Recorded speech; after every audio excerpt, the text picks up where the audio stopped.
Ravi de vous retrouver, mesdames et messieurs. Bonjour et bienvenue dans cette édition hebdomadaire dont voici les titres. Au titre de ce journal, l'inspection d'académie de Tambacounda a tenu samedi dernier un point de presse pour partager sur les résultats des examens scolaires de l'année 2023 suite à l'arrestation de Ousmane Sonko et la dissolution de PASTEF. Le Sénégal vit des moments très tendus avec des séries de manifestations un peu partout dans le pays. Nous écouterons Bounama Kanté au courant du développement, un forum régional de plaidoyer pour la mobilisation des ressources domestiques auprès des collectivités territoriales en faveur de la planification familiale. C'est tenu ce 1er août à Tamba. Nous aurons les détails au courant du développement. Mesdames et messieurs, voilà tout pour le titre. Le développement, c'est après ceci. Merci si vous nous rejoignez toujours, mesdames et messieurs. Et comme annoncé en titre, l'inspection d'académie de Tambacounda a tenu samedi dernier un point de presse pour partager les résultats des examens scolaires de l'année 2023. Ces derniers sont jugés très satisfaisants par le secrétaire général Hassan Meng qui nous fait le bilan au micro de Memounaya. Nous avons trouvé nécessaire de convier la presse pour partager sur le déroulement de l'année scolaire, notamment les examens qui marquent un peu la fin de ce processus. Et c'est l'occasion que vous nous offrez aujourd'hui de revenir sur les performances que nous avons eu à noter pendant ces examens scolaires-là. Il faut retenir que c'est des résultats qui nous ont valu cette année beaucoup de satisfaction. On a été très honorés vraiment par ce que nous avons vu en termes de résultats pour ce qui concerne l'année 2023. Pour revenir concrètement sur ces examens scolaires, depuis le CFE jusqu'au bac, en passant par le brevet, les résultats sont très satisfaisants au niveau de l'Académie de Tambacounda. Si nous prenons l'exemple du certificat de fin d'études élémentaires, cette année, nous avons réalisé comme résultat un pourcentage de 85,57%. Pour le CFE français seulement, 85,87%. Au même moment, pour le franco-arabe, nous avons aussi réalisé un excellent résultat de 80,30% de taux de réussite. Et si nous comparons ces résultats à l'année 2022, il faut dire qu'ils sont assez exceptionnels parce que nous avons pu quand même réaliser des bons très significatifs. Pour le français, nous avons réalisé un bond de 22,59% et pour le franco-arabe, nous avons réalisé un bond de 25,17%. Pour vous dire, et là, ce que nous notons, c'est qu'il y a presque une égalité arithmétique parfaite entre les garçons et les filles. Si nous notons pour les filles, en ce qui concerne le taux de réussite, nous sommes à 85,61% pour le français. Et pour les garçons, on est à 85 également, 51. C'est presque une égalité arithmétique parfaite. Ça, c'est pour le CFE. La même tendance est constatée aussi pour le brevet de fin d'études moyennes, où nous avons noté des résultats également très satisfaisants, qui tournent de l'ordre de 92,75% pour l'académie, et également une égalité plus ou moins parfaite entre garçons et filles, où pour ces dernières, les filles, elles sont à 92,60% et les garçons sont à 92,92%. Comparé aux résultats de l'année dernière, nous avons réalisé un bond de 3,18. 3,18, c'est important parce que les résultats, il faudra le reconnaître, déjà depuis des années, étaient très satisfaisants au niveau de l'académie. Ce qui fait que le bond, il est positif, même s'il n'est pas trop grand comparé au CFE.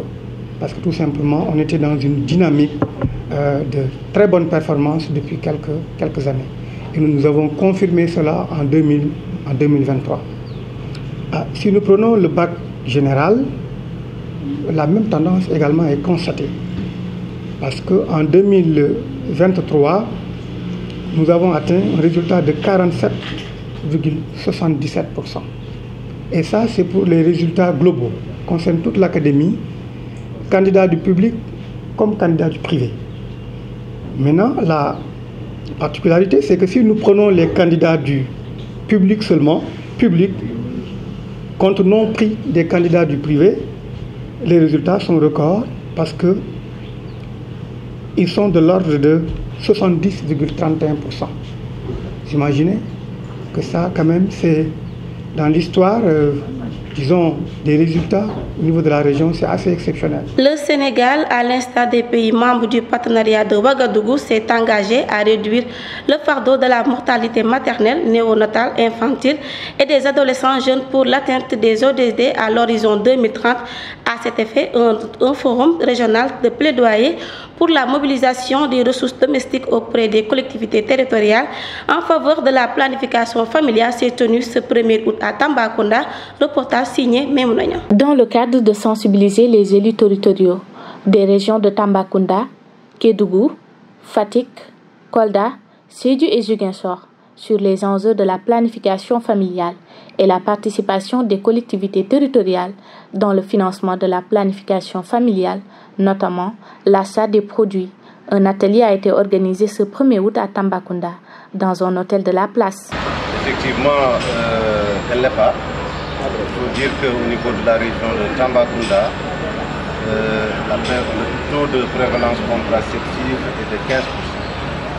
Donc, quand même, à l'échelle de la région, avec des différences significatives en fonction des départements. Nous avons deux départements qui nous posaient problème, c'est celui de Goudiri et celui également, une partie de Tambacounda, dans le Makakouli-Bantan. L'autre partie également, c'est dans le Kidira et le Baké. Mais néanmoins, quand même, le service est disponible. Il est très disponible en matière de logistique. Les prestataires sont formés, mais également nous avons une large gamme de produits contraceptifs au niveau du dernier kilomètre, au niveau de la région de Tambacounda. Maintenant, l'État du Sénégal avait un objectif. L'objectif, c'est d'avoir 1 milliard en ce qui concerne l'achat de contraceptifs au niveau de notre pays. Et là donc l'objectif, l'État a toujours respecté cela. Mais vous allez comprendre que le financement de la santé aujourd'hui exige qu'il y ait plusieurs acteurs. Parce que l'option de l'État était déjà claire, c'était la décentralisation et puis vers le reste. Mais néanmoins, quand même, on a décentralisé des compétences, mais on voulait également que les élus locaux puissent participer aussi au financement de la santé. Et c'est pourquoi aujourd'hui, ce matin, sur instruction de Madame le ministre de la Santé et de l'Action sociale, le DPRS et le DCME ont pris cette initiative aujourd'hui d'accompagner la région de Tambacounda et celle de Kédougou et très certainement de toutes les régions en du Sénégal pour pouvoir faire un plaidoyer à l'endroit des élus locaux, mais en tenant compte d'abord d'un argumentaire technique et d'un argumentaire religieux. C'est pourquoi aujourd'hui vous avez vu la présence des religieux ce matin, mais également des techniciens. L'ensemble des médecins chefs district sont là pour donner les chiffres exacts, pour dire que véritablement, bien que la planification familiale peut baisser la mortalité maternelle et néonatale de 27%. À l'occasion de cette rencontre, le maire de la commune de Salikéné, département de Kolda, a plaidé pour une participation forte des élus territoriaux dans le financement de la planification familiale, y compris l'achat des contraceptifs. Il faut d'abord dire qu'on est partenaire du ministère de la Santé depuis plusieurs années et tout ce qu'ils font en matière d'activités relatives à la santé de la population, l'UAL est là pour les accompagner. Notre mission première est de nous occuper des problèmes des populations. Et la santé aussi est une compétence transférée. Donc c'est pourquoi quand on a eu écho de ce projet, l'UAL s'est engagé pleinement pour porter le message auprès de ses membres qui sont les maires et les présidents de conseil départemental. Oui, on est déjà sur le terrain puisqu'il ne faut pas aussi oublier qu'au niveau poste déjà, les communes sont présentes. Les CDS, c'est maintenant carrément géré par les collectivités territoriales. Il y a les OCB aussi qui sont des organisations au niveau de la base. Donc au niveau des municipalités aussi, il y a des commissions qui ont en charge de la santé. Donc toutes ces structures-là doivent être mobilisées ou sont souvent mobilisées pour sensibiliser les populations, mais aussi pour participer à des actions concrètes sur le terrain. Au total, 110 décès maternels, 50 400 grossesses non désirées et 18 300 avortements à risque évités grâce à la planification familiale dans ces régions d'intervention. Merci à Memouna pour ce reportage ô combien important suite à l'arrestation de Ousmane Sonko et la dissolution de PASTEF. Le Sénégal vit des moments très tendus avec des séries de manifestations un peu partout dans le pays. Une situation déplorable selon M. Bounama Kandé qui lance un appel à l'État pour le retour au calme et la libération des détenus politiques. Il est au micro d'Ibrahim Dia. Ce qui est arrivé, le président Sonko a été arrêté. Comme tout homme politique, il doit s'attendre un jour parce que tu défends des idées. Et quand tu le fais contre l'État, contre le régime en place, tu dois t'attendre effectivement à aller en prison. Ce n'est pas ça la question. Aujourd'hui, Sonko arrêté, qu'est-ce qui se passe aujourd'hui dans le pays? Quelles sont les conséquences sociétales? Quelles sont les conséquences sociales? Quelles sont les conséquences économiques? Même vous, vous êtes victime en tant qu'acteur des médias parce que certains de vos travaux, vous les faites à partir de la connexion Internet. Tout a été suspendu parce que tout simplement un Sénégalais a été arrêté. Est-ce que ça vaut la peine? Est-ce que ça vaut la peine? Chaque fois, on nous sert qu'il y a des menaces terroristes. Et jamais, quand bien même il y a ce qu'on appelle des secrets d'État, des secrets d'enquête, quand bien même tout cela puisse exister, aujourd'hui, nous pensons que ça ne valait pas la peine. C'est puéril. Vous savez, souvent le président Macky Sall, il a dit dès le départ, je vais réduire l'opposition à sa plus simple expression. Ça, ce n'est pas une victoire. Une démocratie où il n'y a pas une opposition forte, ce n'est pas une démocratie. La dissolution du parti, les arguments qui ont été avancés sont liés un peu à l'appel à l'insurrection, défiance vis-à-vis de l'État. Mais ce sont ces reproches-là qu'on a fait à Sonko, non? Mais jusqu'ici, on est à un état d'accusation. Est-ce que le juge a établi la culpabilité de Sonko? Il est sous le coup d'inculpation. Et il faudrait qu'on attende d'abord que Sonko soit déclaré coupable par une juridiction de ce pays pour qu'après, on puisse parler de dissolution de PASTEF, si tant est que les raisons qui ont été avancées, ce sont ces mêmes raisons-là. Oui, l'appel que nous lançons, c'est un appel au calme, à tous les niveaux, notamment aux tenants du pouvoir. C'est eux qui ont la responsabilité de gérer ce pays, qui ont la responsabilité de pacifier ce pays. C'est eux qui ont la responsabilité de permettre aux Sénégalais de travailler et de développer le pays.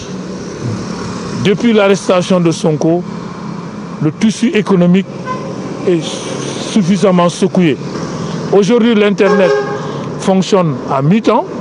Combien d'opérateurs économiques ont leur activité réduite à cause de ça? Dans l'actualité également, en cette période d'hivernage, les habitants des alentours du Faro rencontrent d'énormes difficultés liées à la bouchée des ponts qui traversent le Faro. Ainsi, ils interpellent les autorités et la municipalité sur l'évacuation des eaux. Bassirou Fall, habitant au quartier Dépôt, que je vous propose d'écouter au micro de Weli TV. Donc par rapport à l'hivernage, bien évidemment que l'État ou la municipalité ont fait de leur mieux pour l'évacuation des eaux usées, mais on peut toujours faire mieux. Donc par rapport à cette situation, donc parfois quand il y a l'hivernage, on a tendance à voir que l'eau déborde pour rentrer dans les maisons.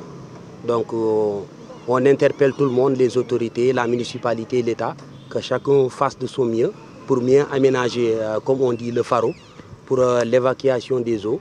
Donc ça ne peut être que bénéfique pour les riverains, en tout cas de ce secteur-là. Donc par rapport à ça, il faut que tout le monde s'y mette, qu'on s'organise et qu'on essaie de faire notre mieux pour que vraiment les populations puissent vraiment vivre l'hivernage du mieux qu'ils peuvent et que chacun s'en sorte. Voilà. Et surtout par rapport aussi aux riverains, quand il pleut, qu'ils mettent les ordures dans les eaux pour qu'ils viennent encore boucher. Donc il faut que chacun s'y mette. Par rapport à ça aussi, il faut que chacun s'engage et qu'on s'entraide. Bien vrai que c'est l'État qui doit faire son mieux, et qu'on aide les riverains, mais aussi en retour nous devons participer au développement de ce secteur-là. Parce que le Faro il traverse pratiquement toute la commune. Donc il faut qu'on s'engage par rapport à ça et qu'on essaie de faire notre mieux pour que l'eau puisse vraiment couler et qu'il ne déborde pas pour rentrer dans les murs. Restons toujours dans cette même veine. En hivernage, avoir du bois sec est tout un problème, ce qui entraîne une manque considérable du charbon de bois. Ainsi, certains vendeurs et exploitants forestiers se sont prononcés sur la rareté et la hausse des prix. Une augmentation de prix est devenue une habitude en saison des pluies. Reportage signé Ndeye Khady Ndiaye. À Tambacounda, le charbon de bois a connu une hausse considérable, sûrement due à la saison des pluies où la production devient difficile. À cette occasion, les vendeurs en gros et les détaillants de charbon sont revenus sur les prix. Le transport est moins cher en été car il faut juste 500 francs par sac. Maintenant, en période d'hivernage, on nous demande 700 francs pour sac. Même les prix des sacs diffèrent en temps normal. Les plus gros sacs coûtaient 2250 francs, mais en saison des pluies, les sacs sont entre 3000 et 3500 francs. Le charbon de bois est cher. Ils ont augmenté le prix auparavant. Le pot était à 150 francs. Maintenant, c'est à 200 francs. Il est même préférable d'acheter en détail qu'acheter le sac. C'est vraiment difficile pour nous qui ne parvenons même pas à joindre les deux bouts. Aliouba, exploitant forestier à Tambacounda, donne des précisions sur la provenance du charbon et de comment se fait la vente sur les dépôts.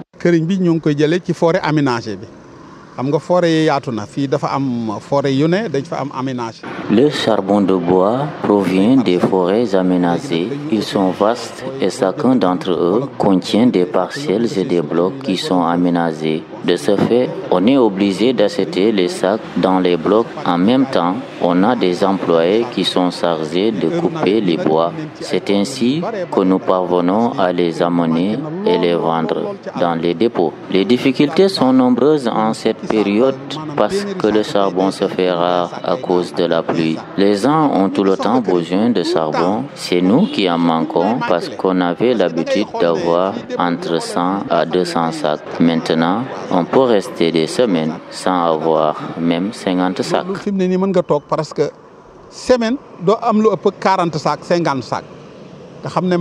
C'est devenu une habitude de vivre une telle situation en période d'hivernage où le charbon de bois se fait rare. L'on se demande si anticiper cette situation en produisant beaucoup de tonnes de charbon en période normale ne serait pas une bonne idée pour éviter ce fléau. Merci à Ndeye Khady Ndiaye pour ce reportage ô combien important. À présent, parlons sport. Dans le cadre des préparatifs des Navétanes édition 2023, un CDD s'est tenu ce lundi 31 juillet 2023 à la salle de délibération de la mairie de Tambacounda en présence de l'adjoint au préfet et de plusieurs cadres du sport.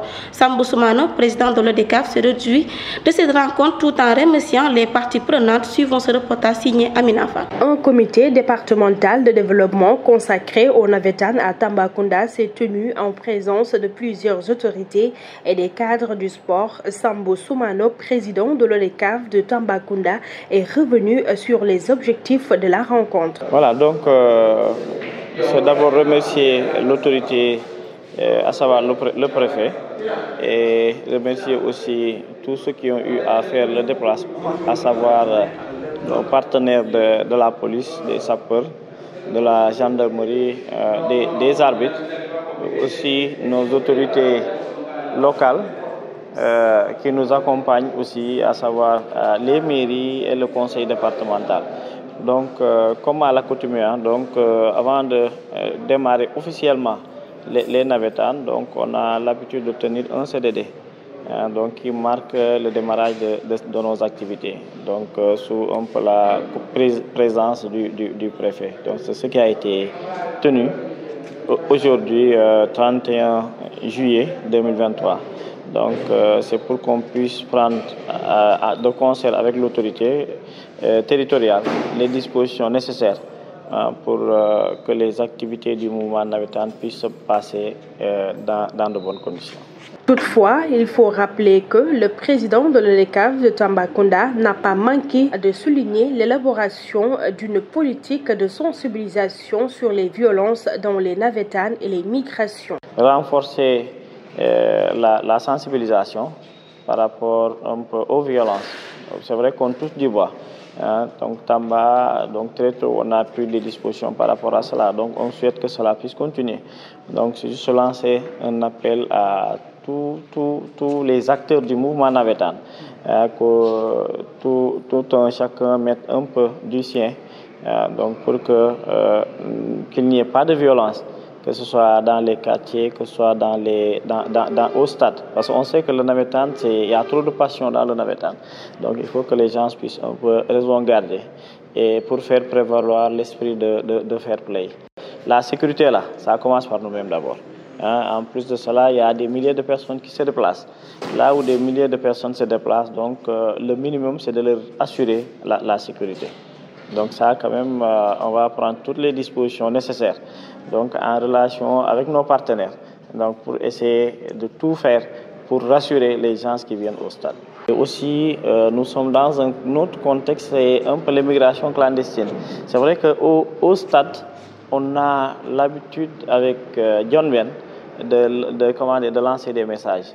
Donc à chaque fois, c'est vrai qu'on donne des messages par rapport à par rapport un peu à la paix, à la sécurité, par rapport même à certaines maladies, les dispositions à prendre par rapport à certaines maladies.